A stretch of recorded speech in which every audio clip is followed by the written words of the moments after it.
Hello everyone. तो आज है डे 130 डेज़ का चैलेंज का और आज मेरी सुबह हुई है 4:35 पे और यहाँ मैं ब्रश करने के लिए आ गई थी क्योंकि बिना ब्रश के जब मैं पढ़ने के लिए बैठ जाती हूँ तो मैं कुछ देर बाद ही मुझे नींद आने लगती है और मैं सो जाती हूँ।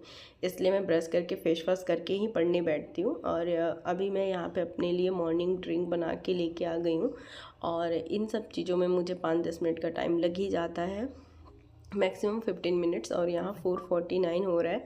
तो अब अपना सेशन स्टार्ट करेंगे। उसके पहले मैं अपनी थायराइड की पिल्स ले लेती हूँ क्योंकि इसके बिना मेरा डे कभी स्टार्ट नहीं होता है।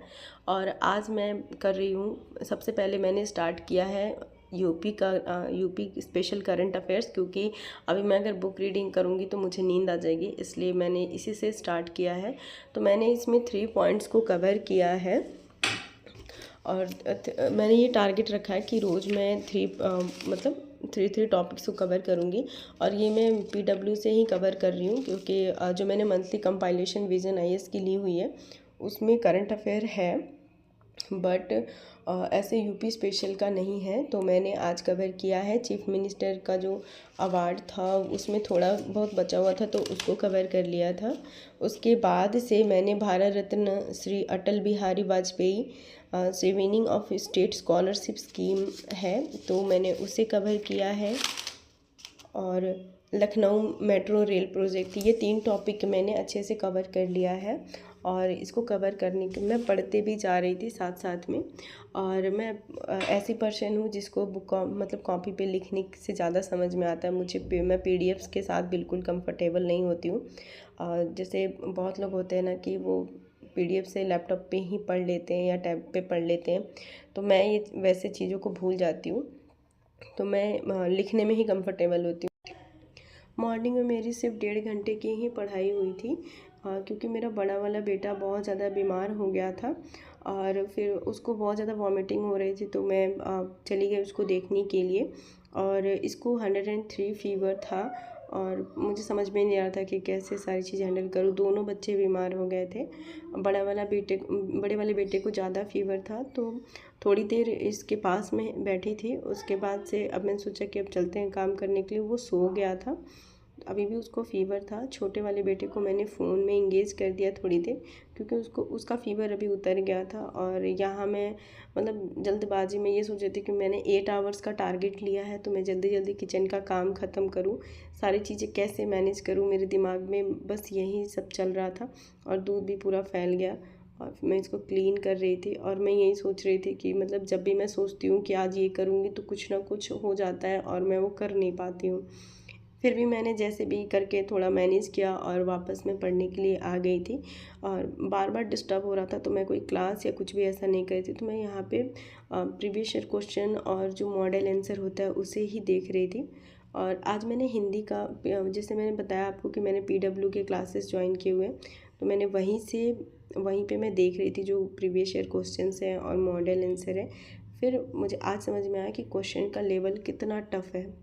मेरा जो मीडियम रहा है वो इंग्लिश मीडियम रहा है हमेशा, तो हिंदी मेरी उतनी अच्छी है नहीं इसीलिए मैंने हिंदी के क्लासेस भी ज्वाइन किए कि मेरी हिंदी स्ट्रांग हो पाए। और सच में क्वेश्चंस के लेवल जो है वो बहुत ही ज़्यादा टफ़ है। और इतने कम टाइम में इतना ज़्यादा लिखना कैसे पॉसिबल होगा, और वो बस प्रैक्टिस से ही पॉसिबल हो सकता है।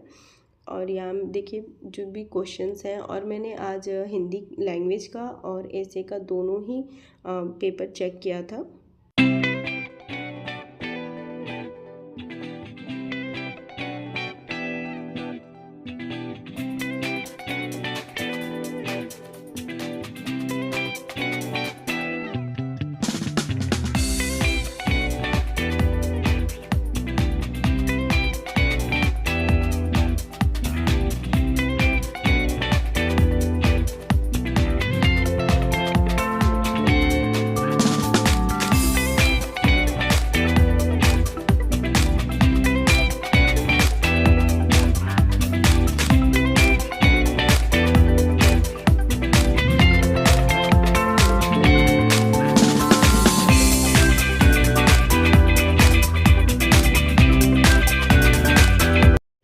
और यहाँ बड़ा वाला बेटा फिर से जग के आ गया था, उसकी तबीयत ठीक नहीं थी तो उसको कुछ भी अच्छा नहीं लग रहा था।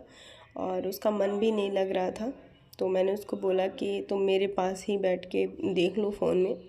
और जब वो फ़ोन देख रहा था तो मुझे डिस्टर्ब हो रहा था, तो तब तक मैंने सोचा कि कुछ जो भी लिखने का वर्क है वो मैं कर लेती हूँ अभी।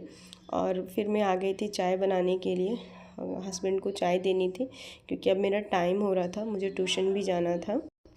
बड़े वाले बेटे का फ़ीवर उतर ही नहीं रहा था, बहुत ज़्यादा परेशान हो गई थी मैं क्यों कैसे ठीक होगा। बस मतलब आधे घंटे 45 मिनट करीब ऐसे ठीक रह रहा था, उसको फिर से फ़ीवर आ जा रहा था। तो पूरे दिन बहुत परेशान हो गए थे और रिक्वेस्ट भी कर रहा था मम्मी मत जाओ, बट मेरी भी मजबूरी है, क्या कर सकते हैं, जॉब है। और जिनको मैं पढ़ाती हूँ उनके एग्ज़ाम्स चल रहे हैं, तो मैं वहाँ छोड़ भी नहीं सकती थी। और बहुत अंदर से मतलब बुरा भी फील हो रहा था। मैं कभी कभी सोचती हूँ ना कि मैं अपने बच्चों को टाइम नहीं दे पाती हूँ, जिससे काम ख़त्म करके मैं फटाफट पढ़ने के लिए बैठ जाती हूँ या कुछ भी। तो ऐसा फ़ील होता है कि वो आगे चल के मुझे ये कहेंगे कि आपने मुझे टाइम नहीं दिया है। फिर मैं ये सोचती हूँ कि मैं ये सब उन्हीं के लिए कर रही हूँ, उनकी बेटर फ्यूचर के लिए कर रही हूँ, क्योंकि मैं अपने बच्चों को नहीं चाहती कि वो बेटर एजुकेशन से या किसी भी चीज़ से लाइफ में पीछे रह जाए। तो ये जो भी कर रही हूँ सब उन्हीं के लिए कर रही हूँ। और ये अपनी जो अभी की लाइफ है मैं उसे बस चेंज करना चाहती हूँ। मुझे ऐसी वाली लाइफ नहीं चाहिए, इससे बेटर लाइफ चाहिए। और इसके लिए जो मतलब जितनी मेहनत लगेगी मैं करूँगी। मेरा किसी भी काम में मन नहीं लग रहा था। इनफैक्ट मैं ट्यूशन भी गई थी, वहाँ भी मेरा मन नहीं लग रहा था, मन एकदम उदास उदास सा था क्योंकि मेरा टारगेट पूरा नहीं हुआ था। और जितना मैंने सोचा था ना उसका मतलब 50% भी मैं नहीं कर पाई हूँ पूरे दिन में, जो भी चीज़ें मैंने अपने लिए सोची थी। क्योंकि अचानक से बच्चे बीमार हो गए तो उन्हीं के में लग के रह गई। और थोड़ी बहुत ही मेरी पढ़ाई भी हो पाई है, बहुत ज़्यादा जैसे मैंने 8 घंटे का टारगेट रखा था तो उस हिसाब से तो मतलब 50% भी मैं नहीं कर पाई हूँ। 3 आवर एंड समथिंग की ही पढ़ाई मैंने की थी, 4 आवर भी कंप्लीट नहीं हुआ था। तो यहाँ मैंने बच्चों से पूछा वो क्या खाएंगे, तो उनको फ़ीवर था तो कुछ भी उनके खाने का मन नहीं था, तो मैंने उनको दूध रोटी दिया। और मैंने अपनी लाइफ से एक चीज़ तो सीखा है कि मतलब स्ट्रगल कभी ख़त्म होगा ही नहीं। जब तक हम जिंदा हैं ना किसी तरह से हमें स्ट्रगल को फेस करना ही होगा। अगर आपको बाहर से स्ट्रगल नहीं मिलेगा तो आपको घर के अंदर से स्ट्रगल मिलेगा, मतलब स्ट्रगल आपको फेस करना ही है। मैंने कभी नहीं सोचा था कि ये सारे मतलब बच्चे बीमार हो जाएंगे और ऐसा टाइम आएगा कि मैं पूरा ही नहीं कर पाऊँगी। मुझे लगा कि चलो फाइनली सब ठीक है तो मैं कल अपनी पूरी रूटीन को बहुत अच्छे से करूँगी। बट किसे पता था कि ऐसे अचानक से उनकी तबीयत ख़राब हो जाएगी और पूरा दिन मैस हो जाएगा और 50% टाइम टेबल भी फॉलो नहीं हो पाएगा। बट मैं इस इंसिडेंट से डिस्ट्रैक्ट नहीं हुई हूँ। मैंने अभी भी अपने आप को ये समझाया है कि नहीं, आज की जो चीज़ें हैं अगर वो ख़राब हो गई हैं तो ज़रूरी नहीं है कि हर रोज़ की होंगी। और मैं एक्स्ट्रा एफर्ट डालूँगी जब भी मुझे अगर टाइम मिलेगा तो। मेरी लाइफ में चैलेंजेस मतलब आज से नहीं, बहुत पहले से ही मैं फ़ेस करती आ रही हूँ। और स्टडीज़ को लेके तो मैंने बहुत सारे चैलेंजेस को फ़ेस किया है। जब मैं क्लास 10th में थी तो मेरा बहुत बड़ा एक्सीडेंट हो गया था और उसकी वजह से मेरे पूरे 9 मंथ्स चले गए थे हॉस्पिटलाइज होके। और मतलब उन 9 मंथ्स में मैंने अपनी 10th के एग्ज़ाम की प्रिपरेशन भी की थी हॉस्पिटल में रह के। तो आप सोचिए कि मैंने कैसे की होगी। और फिर मेरा जो प्री बोर्ड था उसमें बैक लग गया था। फिर मैं जब घर पे शिफ्ट हो गई तो फिर मैंने अच्छे से प्रिपरेशन की जो भी टाइम मिला था और बहुत मेहनत की थी मैंने। और फिर मेरी 71% आए थे 10th में। और 10th के बाद स्ट्रगल वहीं पे ख़त्म नहीं हुआ। उसके बाद से जब मैं 12th में गई तो जब मेरा 12th का एग्ज़ाम था तो उसके मतलब पहले जो मेरी मदर थी वो हॉस्पिटलाइज हो गई थी। उनका एक ऑपरेशन हुआ था, वो ख़राब हो गया था, तो वो एम्स में हॉस्पिटलाइज हो गई थी। तो मेरा जो 12th के टाइम पे मैं अपने गांव में शिफ्ट हो गई थी विलेज में। और कोई ऐसी फैसिलिटी नहीं थी उस टाइम पे बिहार में।